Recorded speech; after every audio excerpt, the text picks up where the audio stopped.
واغفر لي ولوالدي وللمؤمنين والمؤمنات والمسلمين والمسلمات الأحياء منهم والأموات وهب لعبدك وخليلك وحبيبك وخديم رسولك صلى الله تعالى عليه وعلى آله وصحبه وسلم وبارك Masaalikul Jinaan en direct والسلام Masaalikul Jinaan Serigne Mountakha Bachir Mbacké ñaanu kilifa gu tedd gi ورضيته له في الحال والمآل آمين بلا آفة ولا كدر قبل الهبة وعند وصولها وبعد وصولها أبدا آمين يا رب العالمين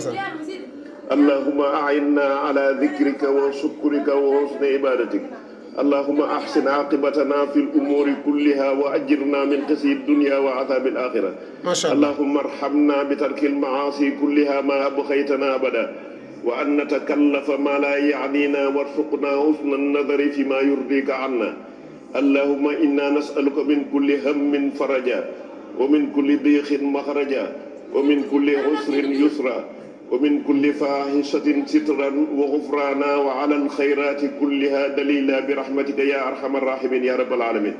اللهم صل على سيدنا ومولانا محمد صلاة تنجينا بها من جميع الأهوال والآفات